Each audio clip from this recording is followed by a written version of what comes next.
하나님의 말씀 봉독하겠습니다. 히브리서 7장 11절에서 28절까지의 말씀입니다. 신약성경 358면 어간에 있습니다. 레위 계통의 제사 직분으로 말미암아 온전함을 얻을 수 있었으면 백성이 그 아래에서 율법을 받았으니 어찌하여 아론의 반차를 따르지 않고 멜기세덱의 반차를 따르는 다른 한 제사장을 세울 필요가 있느냐? 제사 직분이 바꾸어졌은즉 율법도 반드시 바꾸어지리니 이것은 한 사람도 제단 일을 받들지 않는 다른 지파에 속한 자를 가리켜 말한 것이라. 우리 주께서는 유다로부터 나신 것이 분명하도다. 이 지파에는 모세가 제사장들에 관하여 말한 것이 하나도 없고 멜기세덱과 같은 별다른 한 제사장이 일어난 것을 보니 더욱 분명하도다. 그는 육신에 속한 한 계명의 법을 따르지 아니하고 오직 불멸의 생명의 능력을 따라 되었으니 증언하기를 내가 영원히 멜기세덱의 반차를 따르는 제사장이라 하였도다. 전에 있던 계명은 연약하고 무익함으로 패하고 율법은 아무것도 온전하게 못할지라. 이에 더 좋은 소망이 생기니 이것으로 우리가 하나님께 가까이 가느니라.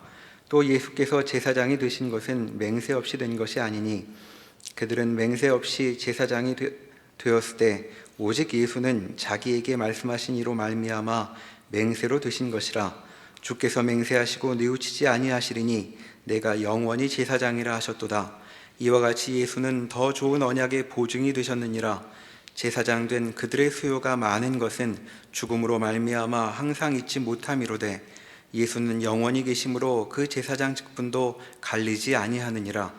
그러므로 자기를 힘입어 하나님께 나아가는 자들을 온전히 구원하실 수 있으니 이는 그가 항상 살아계셔서 그들을 위하여 간구하심이라.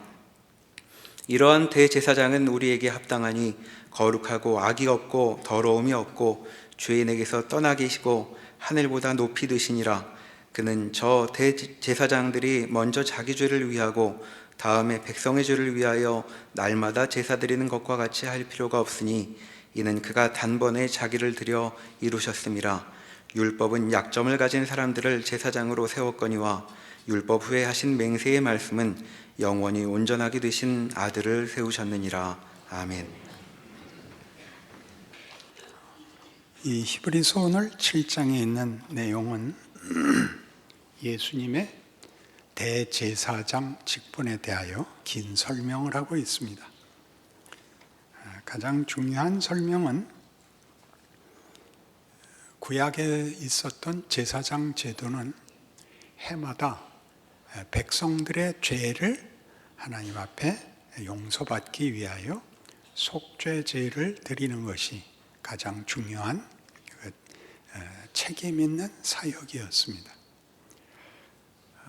그러니까 이 제사장들은 해마다 백성들의 죄를 하나님 앞에 용서받기 위하여 피의 제물을 갖고 하나님 앞에 나가야 됐었고, 또 그 제사장이 죽으면 뒤를 이어서 또 다른 제사장을 세워서 반복적으로 죄를 속하는 일을 했어야 됐는데, 예수님은 하나님이시라서 그 일을 단번에 짐승의 피가 아니라 자신의 피로 바침으로써 그 효력이 해마다 반복할 필요 없이 단번에 제사를 드렸고, 그리고 그 제사장직이 이렇게 수명에 끝나는 것이 아니라 영원하신 분이니까 영원히 그 효력이 계속되고 있다 하는 것입니다.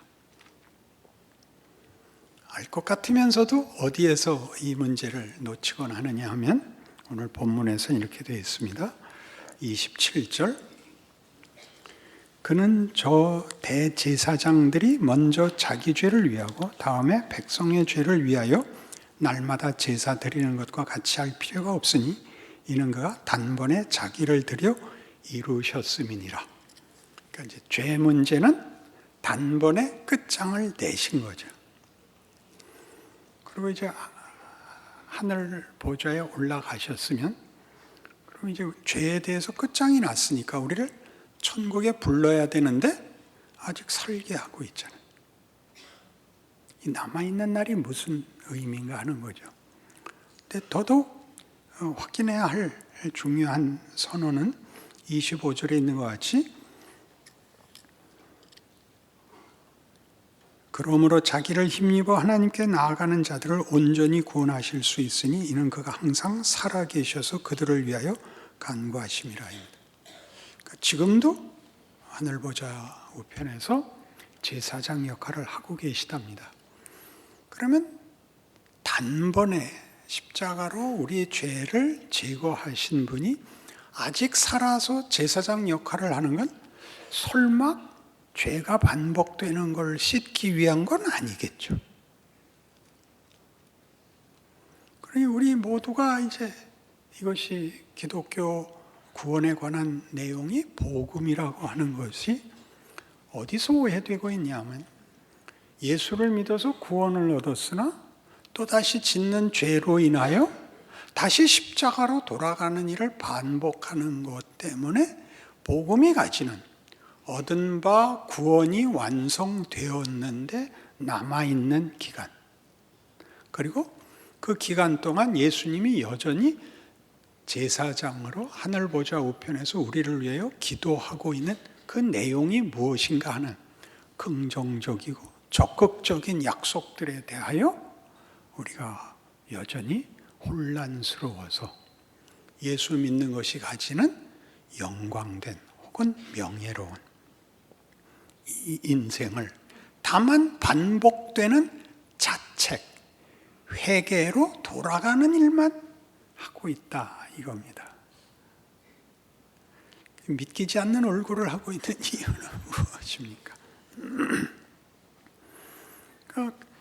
이 히브리서에서 이 성도들이 지금 겪고 있는 어려움, 예수를 믿었으나 현실적으로 세상에 핍박을 받아야 하고 좋은 믿음을 가졌으나 이 어려움이 해결되지 않는 현실이 무엇인가 하는 어려움 속에 있는 이들에게 주는 위로입니다. 그 위로는 단순히 잘 견뎌라 이런 얘기가 아니라 이 어려움을 예수님께서 지켜보고 계시고 격려하고 있다. 그러면 왜 이 어려움을 주시는가? 하늘 보좌 우편에서 십자가를 지시고 죽음을 이기시고 승리하신 예수께서 영원한 제사장으로 편을 드시는데 왜 고난과 어려움이 있는가 하는 문제에 대한 당연한 질문이 나왔어야 되는 거죠. 출애굽 사건을 예를 들면서 히브리서에서 우리 이미 너희는 너희 조상들이 광야에서 하나님을 거부한 것 같이 불순종의 죄를 짓지 마라. 순종해라가 나왔었습니다. 무슨 순종이었죠? 가나안에 들어가는 것이었습니다. 그러나 이스라엘 백성은 실패했고 그들은 광야에서 죽었어야 됐습니다. 그러나 지금 예수께서 약속하시는 것은 오늘 본문에 얘기하면 18절 히브리서 7장 18절 전에 있던 계명은 연약하고 무익함으로 패하고 율법은 아무것도 온전하게 못할지라 이에 더 좋은 소망이 생기니 이것으로 우리가 하나님께 가까이 가느니라. 그때는 하나님께서 이래야 된다, 이러진 마라 라는 권면 속에서 법적인 요구 속에서 조상들이 실패했기 때문에 이제 예수를 보내어 그 실패를 승리로 바꾸기로 하셨는데 그것은 율법이 다만 잘잘못의 기준이고 잘잘못에 대한 판단에 불과했다면 이제 예수님은 어떤 분으로 오셨냐면 18절 다시 보시죠. 율법은 아무것도 온전하게 못할지라 이에 더 좋은 소망이 생기니 이것으로 우리가 하나님께 가까이 가느니라. 더 좋은 소망, 더 좋은 어떤 새로운 방도 22절 이와 같이 예수는 더 좋은 언약의 보증이 되는 겁니다. 더 좋은 언약, 우리의 실패가 우리의 운명을 결정하게 놔두지 않겠다라는 약속 속에 있는 것이 예수의 지금까지 계속되고 영원히 약속된 영원한 제사장직이라는 이라는 말인 것입니다.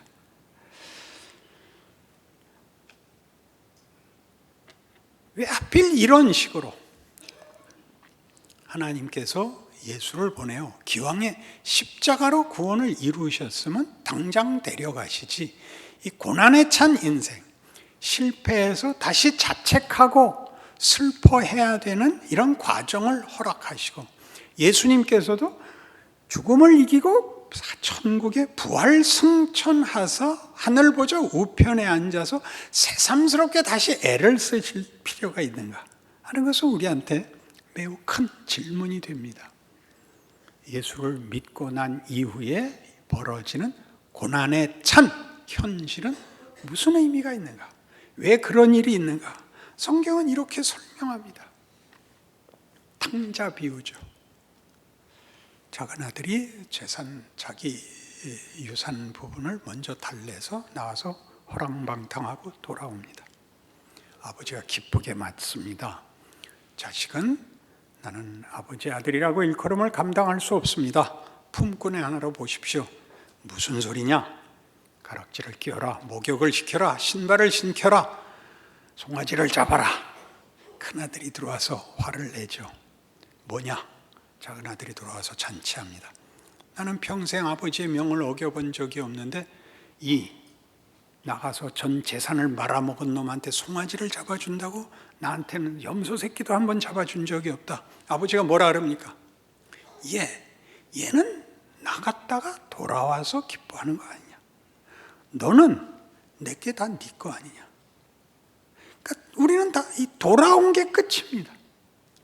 돌아와서 잔치해 주지만 그게 끝이 아니고 그 둘째한테도 뭘 시킬 것입니까? 아들다워지는 훈련을 시킬 겁니다. 자, 큰아들은 뭘 하고 있죠? 인감 도장을 갖고 있죠. 아버지 그 한도 무제한의 카드를 쥐고 있는 거 아닙니까? 어떻게 써야 되는지, 자기가 가진 지위와 자기의 신분과 자기의 영광된 책임을 모르고 있죠. 작은 아들 돌아와서 끝난 게 아니라 이리 갈 거죠. 우리는 구원을 받아서 회개해서 돌아와서 이리 가야 되는데 뭔만 하죠? 나갔다 돌아왔다만 하고 있는 셈이죠. 거기에 중요한 달란트 비유가 나오죠. 5달란트, 2달란트, 1달란트 종들에게 맡기고 주인이 먼 곳에 여행을 갑니다. 그동안에 5달란트, 2달란트 받은 종은 열심히 살아서 이익을 남겼으나 셋째 종은 파묻어뒀다가 바칩니다. 주인이 화를 내죠. 너는 나와의 관계가 이것뿐이냐? 이겁니다. 이 두 충성된 종은 주인이 자기네들에게 주인의 기업, 주인의 사역에 동참할 기회를 줬다고 생각하여 힘을 다하여 봉사합니다. 무슨 유익이 있죠? 주인이 가진 어떤 경지에 동참하며 주인이 가진 책임에 동료가 되는 귀한 기회를, 영광을 누리게 되고, 이 마지막 종은 죄 안 진 게 다죠. 말아먹지 않은 게 다죠. 그렇지 않은 인생을 살게 했다. 하나님이 하시는 일에 동참하며 그리하여 주인의 마음을 나누어 갖는 일에 우리 인생을 부르고 있다. 이렇게 우리 인생이 남아있는 이유를 달란트 비유가 설명하고 있는 셈입니다. 이제 남은 걱정은 하나입니다. 우리가 혹시 세 번째 종이 되면 어떡하나 하는 것이죠. 로마서 5장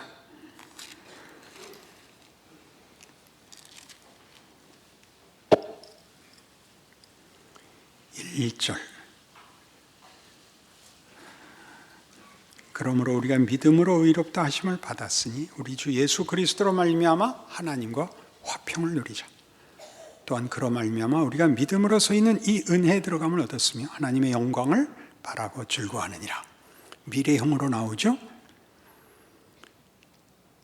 이 약속과 이 운명이 결정되었으나 현실은 3절입니다. 다만 이뿐 아니라 우리가 환난 중에도 즐거워하느니 이는 환난은 인내를, 인내는 연단을, 연단은 소망을 이루는 줄 알미로라. 소망은 완성, 목적, 승리에 해당합니다. 그것이 환난으로 시작됩니다. 그래서 우리는 환난이 인내를, 인내가 연단이 결국을 만들어내는 그 과정을 밟을 것입니다. 실패하면 어떻게 됩니까? 거기에 대한 성경의 설명이 나오죠. 5절, 소망이 우리를 부끄럽게 아니함은, 그러니까 이 결과, 이 결국, 이 승리가 실패할 리가 없는 것은 우리에게 주신 성령으로 말미암아 하나님의 사랑이 우리 마음에 부은 바 됨이니, 우리가 아직 연약할 때 기약대로 그리스도께서 경건하지 않은 자를 위하여 죽으셨도다. 의인을 위하여 죽는 자가 쉽지 않고 선인을 위하여 용감히 죽는 자가 혹 있거니와, 우리가 아직 죄인 되었을 때 그리스도께서 우리를 위하여 죽으심으로 하나님께서 우리에 대한 자기의 사랑을 확증하셨느니라. 실패할 리가 없는 것은 원래부터 구원은 우리가 필요를 알지 못했을 때, 요청하지 않았을 때, 자격 없을 때 주어진 것이다. 그래서 구원을 받아서 이제 그 후의 말씀이 이겁니다. 8절에 있듯이 우리가 아직 죄인 되었을 때 그리스도께서 우리를 위하여 죽으심으로 하나님께서 우리에 대한 자기의 사랑을 확증하셨느니라. 그 다음을 받는 절을 보세요. 그러면 이제 우리가 그의 피로 말미암아 의롭다 하심을 받았으니 더욱 그로 말미암아 진노하심에서 구원을 받을 것이니, 곧 우리가 원수 되었을 때 그 아들의 죽으심으로 말미암아 하나님과 화목하게 되었은즉 화목하게 된 자로서는 더욱 그의 살아나심으로 말미암아 구원을 받을 것이니라. 우리가 죄인이었을 때 편을 들었다면, 우리가 하나님과 화목되었을 때는 더 유익을 얻을 것이요, 그가 우리를 위하여 자신의 목숨을 내어준 것으로 편을 들었다면, 살아있는 권좌에서는 얼마나 더 편을 들겠는가. 성경이 하는 예수 그리스도의 영원한 제사장직이 가르치는 우리에 대한 보장, 보증, 보험입니다.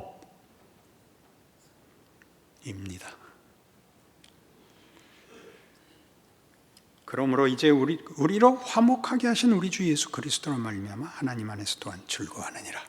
그러니까 이 즐거움은 여러분들이 받는 모든 고난과 실패들이 이런 훨씬 큰 영원하신 대제사장이신 예수 그리스도의 사역 속에서 이것이 다 실패로, 절망으로는 갈 수 없다고 묶어놓고 있다고 말하는 것입니다.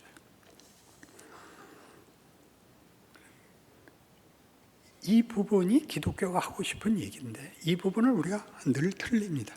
그러니 다시 돌아가서 로마서 8장 15절을 봅시다.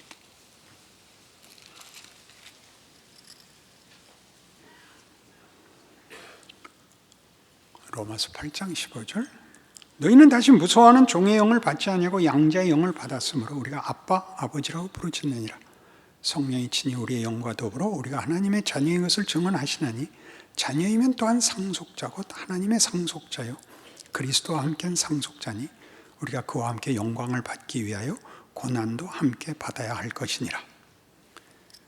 공포를 가지지 말라는 것입니다. 사랑의 확증은 공포와 극명하게 대조됩니다. 하나님이 우리에게 준 기회는 어떻게 하나 보자가 아니라 그것이 유익하게 쓰이기 위하여 허락된 것이라고 얘기합니다. 우리의 잘잘못을 심사하기 위하여 준 기회가 아니며 우리에게 넉넉하게 이기도록 준 기회입니다. 그 넉넉하게라는 것은 우리가 겪는 고통, 후회, 무력감으로 이해되는 모든 것들이 사실은 커다란 하나님의 요구랍니다. 여기식으로 얘기하자면 그리스도와 함께한 상속자로서 그와 함께 영광을 받기 위하여 고난도 함께 받아야 되는데, 이 고난이 우리에게 주는 이 공포, 여기서 실패하는 것은 어떻게 되는가? 그리고 왜 이런 일이 벌어지는가에 대한 성경의 답은 고린도전서 1장에서 늘 익히 인용하는 대로 십자가의 도가 믿지 않는 이들에게는 미련한 것이요, 믿는 우리에게는 하나님의 능력이요 하나님의 지혜니라. 그러니 고난을 고통이라는 차원에서 부정적으로 보지 마시고, 이게 하나님이 우리의 유익을 위하여 하시는 최고의 지혜고 최고의 권능이라고 이해를 하셔야 되는 것입니다. 우리가 대학을 졸업하는 데까지 초등학교에서 시작해서 정상적으로 하면 16년이 걸립니다. 그렇죠? 너무 긴가요? 거기서 대학원하고 박사학위 받고 이렇게 길수록 영광 아닌가요? 길수록 고되고. 그러나 예전에 우리 어려웠던 시절에 동생 학교 보내려고 누나들이 공장에 가곤 했던 시절을 기억하시나요? 출근하는 시간에 책가방 들고 다니는 애들이 제일 부러웠던 시절을 기억하시나요? 하나님이 우리에게 긴 시간에 걸쳐서 우리를 예수를 십자가에 달아 매어 하나님이 누구신가와 우리에게 요구하시는 것이 얼마나 굉장한 것인가를 사실은 가장 웅변적으로 증언하십니다. 신이 그 구원하려는 대상을 위하여 하나님을 모욕하고 배반한 인류를 구원하기 위하여 오셔서 대신 죽는데, 배반하고 하나님을 거부하는 것들의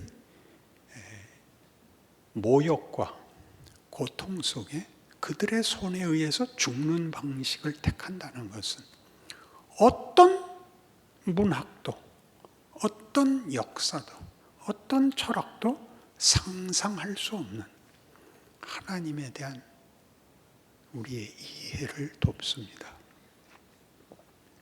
우리에게 일어나는 인생에 어떤 이해할 수 없는 난제와 곡절과 말이 안 되는 비극이 있을지라도 그것은 십자가가 감당할 수 없는 것일 수는 없습니다.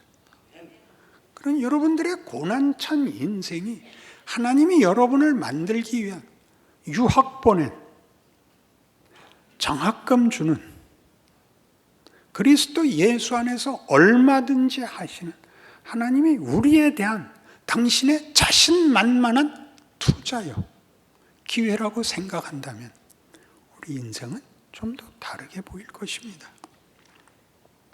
그러니 이 하나님께서 하나님의 권능과 지혜로 개입하시고 요구하셔서 벌어지고 있는 우리의 고난찬 현실이 승리할 것이다, 걱정하지 마라에 대한 성경의 약속이 있는가? 당연히 있습니다. 이 같은 로마서 8장에 이렇게 얘기하죠. 26절.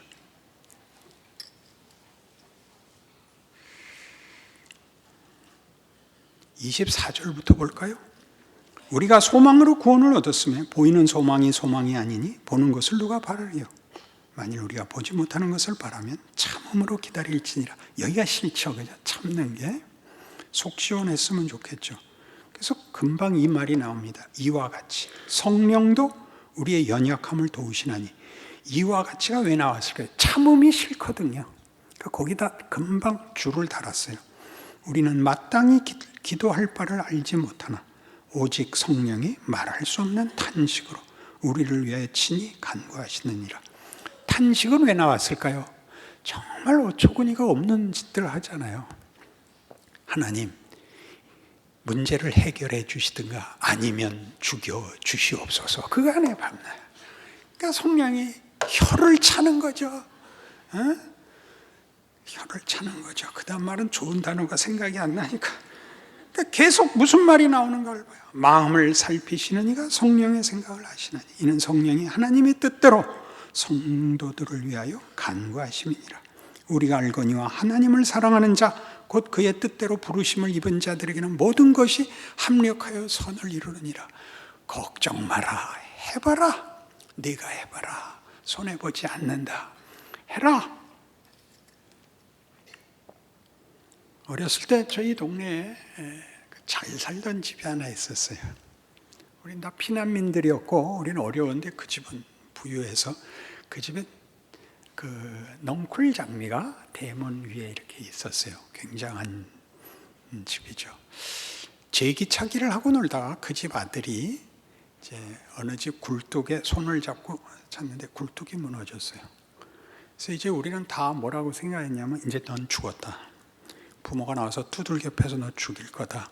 굴뚝을 갈아줄 돈은 다 없으니까 이제 잘못한 애를 죽이는 수밖에 없는데, 애가 들어가 집에 얘기하자 그 집 아버지가 나오시더니 애한테 아무 말도 안 하고 가서 세멘트와 기와와 굴뚝을 인부에 실어갖고 오더니 뚝딱 갈아주고 데리고 들어가더라고요. 저희는 정말 너무나 놀랐어요. 이런 아버지가 있을 수 있다는 것을 봤습니다. 우리 하나님 아버지는 비교할 수 없죠. 감히 굴뚝, 산타클로스나 드나드는 굴뚝 정도하고 비교하겠습니까? 우린 여길집니다. 그러니까 모두 말하자면 우리가 이런 보장, 이런 기회, 이런 하나님의 지혜와 권능 속을 살고 있다는 그런 자신감이 부족하죠. 더 나가 보실래요? 얼마나 여기에 대한 성경에 자신만만한 약속들이 있는가 보세요. 하나님이 미리 아신 자들을 또한 그 아들의 형상을 본받게 하기 위하여 미리 정하셨으니 이는 그런 많은 형제 중에서 맏아들이 되게 하려 하심이라. 또 미리 정하신 그들을 또한 부르시고 부르신 그들을 또한 의롭다 하시고 의롭다 하신 그들을 또한 영화롭게 하셨느니라. 영화롭게 되는 건 미래인데 완료형으로 되어 있다고요. 미래가 결정되어 있다고요. 그리고 그래도 못 알아들으니까 또 계속 나와요. 그런즉 이 일에 대하여 우리가 무슨 말 하리요? 만일 하나님이 우리를 위하시면 누가 우리를 대적하리요? 자기 아들을 아끼지 아니하시고 우리 모든 사람을 위하여 내주시니가 어찌 그 아들과 함께 모든 것을 우리에게 주시지 아니하겠느냐? 누가 능히 하나님께서 택하신 자들을 고발하리요? 의롭다 하시니는 하나님이시니 누가 정죄하리요? 죽으실 뿐 아니라 다시 살아나신 이는 그리스도 예수시니 그는 하나님 우편에 계신 자요 우리를 위하여 간구하시는 자시니라. 다시 예수님의 제사장직이 여기 다시 거론되고 있죠. 그러니 여러분의 잘못을 만회하기 위하여 회개하고 잘못했다고 이렇게 과거를 지우고 돌아오고 과거를 지우고 돌아오는 바람에 오늘 일어난 일로 유익을 삼아 내일은 그러지 않겠다라는 이쪽에 대한 우리는 격려와 기대가 너무 없습니다. 그러니 주일날 오시면 표정이 이렇게 네 죄를 네가 알렸다 그렇게 여기 써 있는 것 같아요. 그래서 다들 꼼짝 못하고 앉아 있는 기분이 들어요. 하나님, 오늘 제 예배를 주께서 기뻐 받으심을 믿습니다. 저를 부르셨습니다. 제 찬송을 받으시며 주의 약속 속에서 힘을 얻어 나 이번 주는 더 잘 살겠습니다. 이런 진전이 있어야죠. 이건 강요할 것도 무슨 뭐라고 윽박지를 필요가 없는 예수 믿는 자들에게 허락된 복음인 것입니다. 새 사람, 새 기회를 살 기회, 명예와 영광을 위하여 주어진 실제적인 자기 인생을 살고 있는데 그 자신이 자기가 없이 늘 와서 잘못했다는 말하고 가기 바쁜, 그러시지 말라고 성경이 이 말씀을 이렇게 너무나 8장 전체가. 그래서 남은 절수도 읽어봅시다. 누가 우리를 그리스도의 사랑에서 끊으리요? 환난이나 곤고나 박해나 기근이나 적신이나 위험이나 칼이랴. 기록된 바 우리가 종일 주를 위하여 죽임을 당하게 되며 도살당할 양같이 여김을 받았나이다 함과 같으니라. 정말 이렇죠. 예수 믿어서 밤낮 손해만 보는 것 같고 죽을 지경인데 이런 형편인데 약속은 이렇게 돼 있다고요. 그러나 이 모든 일에 우리를 사랑하시는 이로 말미암아 우리가 넉넉히 이기느니라. 내가 확신하노니 사망이나 생명이나 천사들이나 권세자들이나 현재일이나 장래일이나 능력이나 높음이나 깊음이나 다른 어떤 피조물이라도 우리를 우리 주 그리스도 예수 안에 있는 하나님의 사랑에서 끊을 수 없으리라. 그러니까 이걸 고통이 없는 현실로 요구하지 마시고 여러분이 받는 이해할 수 없는 그 어려움과 고통이 나한테 유익이 된다. 배운다. 잘못보다 더 큰 유익. 사람이 훌륭하게 되는 건 잘못한 것으로 더 많이 됩니다. 사람의 이해력은 지가 잘못했을 때 더 많이 생깁니다. 못난 것들은 잘못한 걸 우기지만 우리는 잘못한 것으로 유익이 생깁니다. 그 신비는 8장 가서 히브리서 8장 가서 얘기하기로 하고 오늘은 열심히 살기로 하는 교회에 오면 웃는 낯을 가질 수 있는 복음을 소유한 자의 자랑이 여러분을 승리케 하시기를 바랍니다. 아멘. 기도하십시다. 하나님 아버지 은혜를 감사합니다. 우리는 하나님의 자녀고 우리의 인생은 영광을 향하여 가고 있습니다. 아무도 우리를 하나님의 사랑에서 끊을 수 없습니다. 우리는 십자가로 세우신 하나님의 구원과 그 승리를 소유하고 있습니다. 세상의 도전 앞에 예수를 믿는 사람이 가지는 생명과 빛과 권능과 자랑을 증언하는 누리는 귀한 인생을 살아내게 하시옵소서. 예수님 이름으로 기도합니다. 아멘.